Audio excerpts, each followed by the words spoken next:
ಸೂತ್ರಧಾರಿ cinema ನೋಡಿದೆ. Congratulations. Chandan Shetty ಅವರು ತುಂಬಾ ಚೆನ್ನಾಗಿ ಮಾಡಿದಿರ. ಅಪೂರ್ವ ಅವರೇ ನಿಮಗೂ ಕೂಡ ಕಂಗ್ರ್ಯಾಚುಲೇಷನ್ಸ್. ಮತ್ತೆ ನವರಸನ್ ಸರ್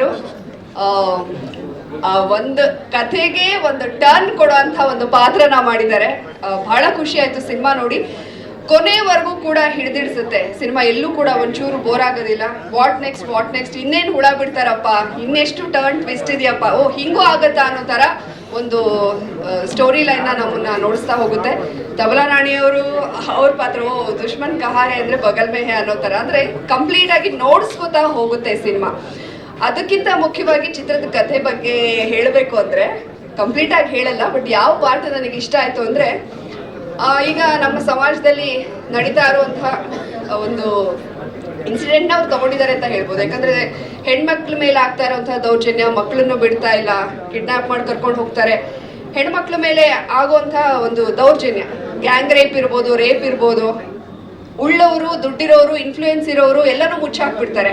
ಅವಾಗ ನಮಗೆ ಒಬ್ಬ ಸಾಮಾನ್ಯ ಮನುಷ್ಯನಾಗಿ ನಮ್ಗೆ ಏನ್ ಅನ್ಸುತ್ತೆ, ನಮ್ಮ ಕಾನೂನು ಕೈ ತಗೊಂಡು ಅವ್ರಿಗೆಲ್ಲ ಶಿಕ್ಷೆ ಮಾಡ್ಬೇಕಪ್ಪ ಅಂತ ಖಂಡಿತ ಪ್ರತಿಯೊಬ್ಬರಿಗೂ ಅನ್ಸುತ್ತೆ. ಸೊ ಅದನ್ನೆಲ್ಲ ಇಟ್ಕೊಂಡು ಸಿನಿಮಾ ಮಾಡಿದ್ದಾರೆ. ಸೊ ಅದಂತೂ ನಿಜವಾಗ್ಲೂ ಗೂಸ್ ಬಂಪ್ಸ್. ಒಂದೊಂದ್ಸಲ ನಮ್ಗೆ ಅನ್ಸ್ಬಿಡುತ್ತೆ, ಎಲ್ರಿಗೂ ಕನೆಕ್ಟ್ ಆಗುತ್ತೆ, ಹೀಗೆ ಮಾಡ್ಬೇಕು ಇವ್ರಿಗೆ. ಹೋಗಿ ಜೈಲಲ್ಲಿ ಮುದ್ದೆ ಮುರಿತಾರೆ ವಿನಃ ನ್ಯಾಯ ಅನ್ನೋದು ಸಿಗಲ್ಲ ಅನ್ನೋದು ಪ್ರತಿಯೊಬ್ಬರಿಗೂ ಕೂಡ ಒಂದು ರೋಷ ಇರುತ್ತೆ. ಸೊ ಅದನ್ನೆಲ್ಲ ಇಟ್ಕೊಂಡು ಸಿನಿಮಾ ಮಾಡಿದರೆ, ಜೊತೆಗೆ ಕಮರ್ಷಿಯಲ್ ಟಚ್ ಕೂಡ ಇದೆ. ಒಟ್ಟಾರೆಯಾಗಿ ಸಿನಿಮಾ ಕಂಪ್ಲೀಟ್ ಆಗಿ ನಮ್ಮನ್ನ ನೋಡಿಸ್ಕೊತಾ ಹೋಗುತ್ತೆ. ನವರಸನ್ ಸರ್ನ ನೋಡಿ ಬಹಳ ಖುಷಿ ಆಯ್ತು. ಒಂದೊಳ್ಳೆ ಪಾತ್ರದಲ್ಲಿ ನವರಸನ್ ಸರ್ ಕೂಡ ಕಾಣಿಸ್ಕೊಂಡಿದ್ದಾರೆ. ನಮ್ಮನ್ನ ಕಬಡ್ಡಿಯಲ್ಲಿ ಬಹಳ ಚೆನ್ನಾಗಿ ಆಯೋಜನೆ ಮಾಡಿ ನಮ್ಮನ್ನೆಲ್ಲ ತುಂಬಾ ಚೆನ್ನಾಗಿ ನಡೆಸ್ಕೊಂಡಿದ್ರು.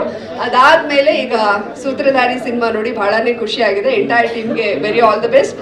ಸಿನಿಮಾ ಸೂಪರ್ ಡೂಪರ್ ಹಿಟ್ ಆಗ್ಲಿ, ಸೂಪರ್ ಸಕ್ಸಸ್ ಆಗ್ಲಿ. ಯಾಕಷ್ಟು ಬೋರ್ ಆಯ್ತಾ? ಸಿನಿಮಾ ಏನ್ ಹೇಳಿದ್ದೀನಿ ನಾನು?